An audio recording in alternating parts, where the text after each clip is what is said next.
Good morning everyone, कैसे हैं आप सब? आई होप कि ठीक होंगे। चलिए, तो लास्ट वीडियो तक हम लोगों ने समझ लिया था कि हमारा जो फूड है वो किस तरीके से डाइजेस्ट होता है, कौन सी चीज़ कहाँ पे डाइजेस्ट होती है, हमारा जो डाइजेस्टिव सिस्टम था कुछ पार्ट्स हमने उसके एक्सप्लोर कर लिए थे, किस चीज़ का कहाँ पे डाइजेशन होता है, कहाँ स्टार्ट होता है, कहाँ ख़त्म होता है। तो हमारा ये स्मॉल इंटेस्टाइन तक हम लोगों ने कर लिया था, है ना, कि स्मॉल इंटेस्टाइन की लेंथ होती है 7.5 मीटर तक हो सकती है, और हमारा जो फूड है वो कार्बोहाइड्रेट सलाइवा में जाके डाइजेस्ट होना शुरू हो जाता है। स्टमक में आकर के क्या डाइजेस्ट होता है? प्रोटीन्स डाइजेस्ट होते हैं। और स्मॉल इंटेस्टाइन में लीवर से जो बॉइल जूस आता है उसकी हेल्प से फैट जो है वो डाइजेस्ट होता है। ठीक है ना?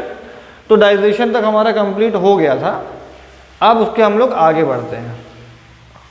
तो डाइजेशन कंप्लीट होने के बाद अब जो हमारा फूड है वो सिंपल सब्सटेंस में ब्रेक डाउन हो गया है। हमने खाया था जो क्या था, वो कॉम्प्लेक्स सब्सटेंस था, लाइक कार्बोहाइड्रेट था, प्रोटीन था एंड फैट था। वो हमारे पेट में गया, पूरा एलिमेंट्री कैनाल के थ्रू जाता है और वो सिंपलर सब्सटेंस में डाइजेस्ट होता है, ब्रेक डाउन होता है। फाइनली हमारा फूड एकदम मस्त ब्रेक डाउन हो चुका है स्मॉल इंटेस्टाइन में। अब वो स्मॉल इंटेस्टाइन के लोअर पार्ट में जाता है और वहाँ से स्टार्ट होता है एब्जॉर्प्शन। क्या स्टार्ट होता है वहाँ पे? एब्जॉर्प्शन स्टार्ट होता है। एब्जॉर्प्शन मतलब कि एब्जॉर्ब करना, है ना। स्मॉल इंटेस्टाइन में ही एब्जॉर्प्शन शुरू हो जाता है। एब्जॉर्प्शन कैसे होता है? अब देखिए, स्मॉल इंटेस्टाइन लगभग हम इस तरीके से बना देते हैं, हालांकि वो और ज़्यादा गोल गोल रहती है, बट हमने मान लिया कि वो इस तरीके से रहती है। अब आपका जो फूड है डाइजेस्टेड वो इस तरीके से डायरेक्शन में चलता रहता है। तो अगर आपका ये डायरेक्शन ऑफ फूड आपका इस तरीके से हो गया। अब यहाँ पे क्या होता है कि ऐसे छोटे छोटे से फिंगर लाइक स्ट्रक्चर्स होते हैं। ठीक है ना? मान लीजिए कि मैं यहाँ पे एरो हटा देता हूँ और ये ऐसे बना देता हूँ। ये स्मॉल इंटेस्टाइन के ही अंदर ऐसे ये फिंगर लाइक उंगली की तरह ऐसे स्ट्रक्चर बने होते हैं। ठीक है ना? ये स्ट्रक्चर्स, इनको हम क्या बोलते हैं? विली बोलते हैं। ठीक है ना? ये स्ट्रक्चर जो है इनको हम क्या बोलते हैं? विली बोलते हैं। इसका काम क्या होता है? बेसिकली हमारी इंटेस्टाइन का सरफेस एरिया इंक्रीज करना। ठीक है ना? क्योंकि अगर ये नहीं होगा तो जो खाना है वो टकराएगा केवल हमारी इंटेस्टाइनल वॉल्स पे। ऐसे इंटेस्टाइन है अब केवल वॉल्स पे ही वो टकरा सकता है। तो वॉल्स पे भाई कितना खाना टकराएगा? पूरी पाइप अगर पैक है हमारे इंटेस्टाइन की, तो जो किनारे किनारे फूड है, जो सिंपलर सब्सटेंस हैं, वो तो एब्जॉर्ब हो जाएंगे, लेकिन इस पाइप के बीच में जो फूड है जो किसी भी वॉल के टच में नहीं आ रहा है, वहाँ पे एब्जॉर्प्शन कैसे होगा? है ना? क्योंकि हमारा पूरा खाना सिंपल सब्सटेंस में है, तो जितना ज़्यादा उससे हम खींच सकें, जितना ज़्यादा हम एब्जॉर्ब कर सकें, हमारी बॉडी के लिए उतना अच्छा है ना।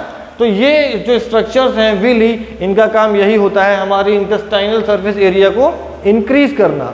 अब कैसे? इतनी सी पाइप है और उसके बीच में ऐसे उंगलियां टाइप के स्ट्रक्चर होता है, तो जो खाना है वो सबको ऐसे टच करके निकलता है। आप समझ पा रहे होंगे मेरे ख्याल से, है ना।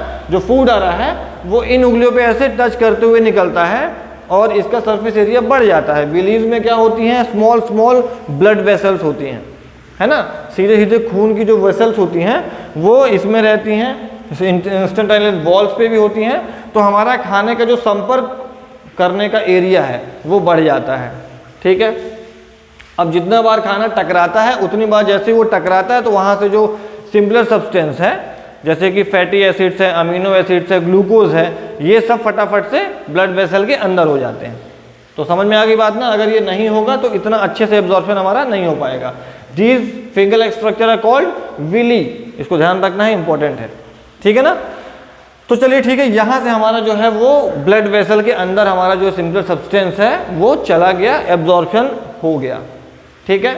अब एब्जॉर्प्शन के बाद क्या होता है कि जो ब्लड वेसल्स हैं उसमें हमारा जो भी न्यूट्रिशन है वो गया और फिर वो सीधे कहाँ पहुँचता है? हमारी बॉडी सेल्स में, डिफरेंट डिफरेंट ऑर्गन्स के पास वो सर्कुलेट हो जाता है। एब्जॉर्प्शन हुआ और ब्रेन में, हार्ट में, बॉडी पार्ट्स में, यहाँ वहाँ वो सारे एनर्जी के जो न्यूट्रिएंट्स होते हैं वो सब भेज दिए जाते हैं। वहाँ पे क्या होता है? वहाँ पे वो चीज़ें ऑक्सीजन से, हमारी बॉडी सेल की बात कर रहा हूँ मैं, है ना। यहाँ से एब्जॉर्प्शन हुआ और वो न्यूट्रिशन पहुँच गया मान लो हमारी इस वाली बॉडी सेल में। अब यहाँ पे क्या होगा? यहाँ पे फिर से वो बनाएगा कॉम्प्लेक्स सब्सटेंस। क्या बनाएगा? Complex substance. ध्यान रहे हमने जो खाया था वो कॉम्प्लेक्स ही खाया था, डाइजेशन के थ्रू वो सिंपल सब्सटेंस में वो ब्रेक डाउन हुआ और सिंपल सब्सटेंस हमारी बॉडी में एब्जॉर्ब हुआ और एब्जॉर्प्शन के बाद वो पहुंचा हमारी बॉडी सेल्स में और यहाँ पे वो फिर से कॉम्प्लेक्स सब्सटेंस बनाता है, जैसे कि प्रोटीन बनाता है। और प्रोटीन का काम क्या होता है, हमारी बॉडी किससे बनती है, हमारा शरीर किससे ग्रो करता है भाई, प्रोटीन से करता है ना। कैसे बनाता है, तो हमारे एब्जॉर्प्शन में लाइक ग्लूकोज मिला हमको, सिंपल सब्सटेंस क्या होता है, ग्लूकोज होता है। ये ग्लूकोज जाता है बॉडी सेल में और ये रिएक्शन करता है किससे, ऑक्सीजन से।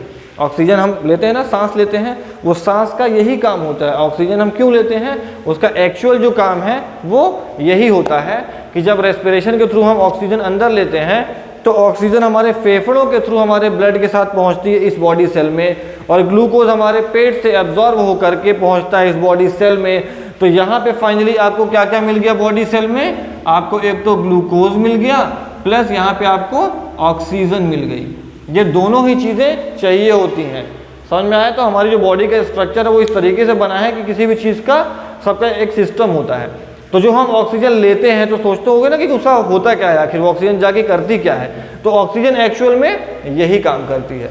वो ऑक्सीजन हमारी ब्लड वेसल के थ्रू हमारी बॉडी सेल में जाती है और वहाँ पे ग्लूकोज का और ऑक्सीजन का रिएक्शन होता है, केमिकल रिएक्शन होता है और ये चीज़ें बाद में बदल जाती हैं किसमें, तो CO2 कार्बन डाइऑक्साइड में, वाटर में और एनर्जी में। एनर्जी रिलीज होती है इससे फिर, है ना। तो ये दोनों चीज़ें मिलकर के ग्लूकोज और ऑक्सीजन, ग्लूकोज कहाँ से मिलता है, हमारी स्मॉल इंटेस्टाइन से खाने के थ्रू एब्जॉर्ब होता है, ऑक्सीजन हम सांस के थ्रू लेते हैं। ये दोनों का रिएक्शन होता है कहाँ पे, हमारी बॉडी सेल में और हमको क्या मिलता है प्रोडक्ट में, कार्बन डाइऑक्साइड, वाटर और एनर्जी। वाटर तो हमारे ब्लड में ही मिल जाता है तो हमारा ठीक है, उससे खून पतला रहता है, पानी की कमी नहीं होती है। एनर्जी, ये वही एनर्जी है जो आपको खाना खाने के बाद फील होती है ना, कि खाना खाते ही लगता है कि अब बढ़िया है, अब मैं और काम कर सकता हूँ या और दौड़ सकता हूँ या और पढ़ सकता हूँ या और खेल सकता हूँ, कुछ भी। तो जो एनर्जी फील होती है खाना खाने के बाद, वो एनर्जी मेरे बच्चों यहीं से आती है, ठीक है। और ये बच्चा CO2 जो कि फालतू सब्सटेंस है, हमारी बॉडी के लिए किसी मतलब का नहीं है, ये CO2 वापस हमारे ब्लड से ला करके लंग्स में छोड़ दी जाती है और हम रेस्पिरेशन के थ्रू उसको बाहर कर देते हैं। तो ये समझ में आ गया ना ये किस तरीके से पूरा प्रोसेस होता है, ठीक है। तो ये हमको यहाँ पे एनर्जी मिल गई। ये जो केमिकल रिएक्शन होता है बॉडी की सेल में, इसको हम बोलते हैं एसिमिलेशन। एसिमिलेशन, ठीक है ना। तो इस तरीके से ये पूरा प्रोसेस होता है। एसिमिलेशन हो गया, ध्यान रहे इंपॉर्टेंट है। एसिमिलेशन क्या होता है, बॉडी की सेल में हमारा जो रिएक्शन होता है। चलिए, तो ये तो हो गई इधर की बात, ठीक है। अब हम अपने फूड पे आते हैं कि भैया ये हमने फूड को एब्जॉर्ब कर लिया, एब्जॉर्ब करने के बाद क्या होता है, अब जो बचा खुचा सब्सटेंस है, एब्जॉर्ब कर लिया हमने, अब जो बचा खुचा अनडाइजेस्टेड या अनएब्जॉर्ब जो भी सब्सटेंस होता है सेमी सॉलिड फेस में, वो आगे बढ़ता है और अब वो जाता है लार्ज इंटेस्टाइन में। कहाँ जाता है, लार्ज इंटेस्टाइन में। लार्ज इंटेस्टाइन क्या होती है, हमारी स्मॉल इंटेस्टाइन से चौड़ी होती है, चौड़ाई उसकी ज़्यादा होती है लेकिन लंबाई उसकी कम होती है। लंबाई इसकी होती है 7.5 मीटर, जबकि लार्ज इंटेस्टाइन की कितनी होती है लंबाई, केवल 1.5 मीटर। लेकिन हाँ, इसकी चौड़ाई ज़्यादा होती है, मतलब बड़ी वाली सटक है ये। अब ये जो हमारा खाना है वो लार्ज इंटेस्टाइन में चला जाता है। लार्ज इंटेस्टाइन में भी दो चीज़ों का एब्जॉर्प्शन होता है। पहला वाटर का, क्योंकि यहाँ पे जो खाना बचा हुआ है उसमें काफ़ी मात्रा में पानी होता है ना, बहुत ही पिलपिला टाइप का होता है। तो वो जो पानी है उसमें से कहाँ एब्जॉर्ब होता है, लार्ज इंटेस्टाइन में water and some kind of salts, है ना, कुछ खास तरह के साल्ट होते हैं। तो वाटर और साल्ट का एब्जॉर्प्शन जो है वो लार्ज इंटेस्टाइन में होता है। ये अच्छे से ध्यान रहे आपको। इसीलिए दस्त हो जाते हैं, लूज मोशन जब हो जाते हैं तो ये वाटर जो है एब्जॉर्ब होना बंद हो जाता है। वाह, समझे बात को। ये हमारी लार्ज इंटेस्टाइन से ये जो वाटर है वो एब्जॉर्ब करना हमारी जो बड़ी आंत है वो बंद कर देती है। इसीलिए फिर वो वाटर डायरेक्ट हो जाता है और अपने को बड़ा कष्ट होता है ना।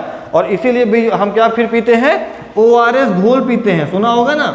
ORS घोल। तो ORS में क्या होता है, यही साल्ट होता है और यही वाटर होता है। तो जब ये साल्ट और वाटर फिर से उसमें जाते हैं, वो चीज़ को रिपेयर कर देते हैं, उसकी कमी नहीं हो पाती हमारी बॉडी में, क्योंकि अगर ये कमी होगी तो हमारी बॉडी का जो सिस्टम है वो कहीं ना कहीं प्रभावित होता है। ये वाटर साल्ट एब्जॉर्ब होकर हमारी बॉडी को तो मिलते हैं, तो अगर ये एब्जॉर्ब करना बंद कर देता है तो यानी कि वाटर साल्ट हमारी बॉडी में आना बंद हो गया और वो सीधे निकल जाता है डायरेक्ट होकर के। तो उसकी कमी ना हो इसलिए हम बदले में पीते हैं ORS घोल, जिसमें होता है salt and water, so that कि हमको कमी उसकी ना हो। ठीक है, चलिए, तो वाटर और साल्ट एब्जॉर्ब हो गया। अब ये जो काफ़ी लिक्विड फॉर्म में हमारा अनडाइजेस्टेड फूड था, अब थोड़ा सा वो आ जाता है सेमी सॉलिड रूप में आता है। अब ये बहुत बताने की जरूरत नहीं है, आप लोग जानते हैं ना कि ये सेमी सॉलिड क्या होता है, किस तरीके से होता है। तो सेमी सॉलिड रूप में आ जाता है और फाइनली एनएस के थ्रू अब अच्छा, अब ये जो सेमी सॉलिड चीज़ है वो कहाँ पे जाती है, रेक्टम में जाती है। लार्ज इंटेस्टाइन का ही जो वो अलग अलग पार्ट में डिवाइड होती है ना, ऐसे इस तरीके से होती है। सपोज ये ऐसा, मतलब मेनली ये इस तरीके से होती है ना। तो ये 3 पार्ट में डिवाइड होती है। इसको बोलते हैं कोलोन, इसको बोलते हैं रेक्टम और इसे भी कुछ तो बोलते हैं। ठीक है ना, तो कोलन हो गया, रेक्टम हो गया। तो फाइनली अभी हमारा जो खाना है वो रेक्टम में चला जाता है और ये लास्ट में इस तरीके से एनस होता है ना। और रेक्टम में जाने के बाद यहाँ पे होता है सेमी सॉलिड फेस में, और यहाँ पे एनस के through time to time, like सुबह एंड शाम, टाइम टू टाइम हमारी बॉडी से ये जो सेमी सॉलिड फीस है वो बाहर निकाल दिया जाता है। इस प्रोसेस को हम क्या बोलते हैं, इजेशन बोलते हैं। ठीक है, ये प्रोसेस जो हमारा सेमी सॉलिड फीसेस है उसको बाहर निकालने का प्रोसेस क्या होता है, इजेशन बोला। इजेशन मतलब कि बाहर निकालना। ठीक है ना, तो एनएस की हेल्प से टाइम टू टाइम हमारी बॉडी का ऑटोमेटिक ये फंक्शन होता है कि वो टाइम टू टाइम अपने आप बाहर निकलता रहता है। ठीक है ना, चलिए, तो हमारा ये जो पूरा डाइजेस्टिव सिस्टम है वो 5 पार्ट में डिवाइडेड होता है। अपन अब समराइज कर रहे हैं इसे। तो इंजेशन मतलब कि अंदर लेना खाना, बकल कैविटी के थ्रू इंजेशन होता है। उसके बाद खाना गया स्टमक में, क्या होता है वहाँ पे डाइजेशन होता है। डाइजेशन के बाद क्या होता है, डाइजेस्टेड फूड डाइजेस्ट हो गया। इसके बाद 3rd नंबर पे क्या आता है, एब्जॉर्प्शन, उस खाने का एब्जॉर्प्शन होता है स्मॉल इंटेस्टाइन में। एब्जॉर्प्शन के बाद क्या होता है, वो खाना जाता है और होता है वहाँ पे सेल्स की बॉडी सेल्स में क्या होता है, एसिमिलेशन होता है। और फाइनली जो अनडाइजेस्टेड फूड है वो बॉडी से बाहर निकाल लेते हैं, वो इजेशन होता है। तो ये 5 चीज़ें आपको ध्यान रखनी है, ingestion, digestion, absorption, assimilation and egestion. ठीक है ना, ये 5 चीज़ें आपको ध्यान रखनी है। ये पूरा हमारा डाइजेस्टिव स्ट्रक्चर होता है, ये चीज़ें उसमें परफॉर्म होती हैं। कौन सी चीज़ का रिएक्शन कहाँ होता है ये आपको समझ में आई होप आ गया होगा। इसको अच्छे से आप कर लीजिए और इसके आगे हम लोग करेंगे नेक्स्ट वीडियो में। Thank you very much.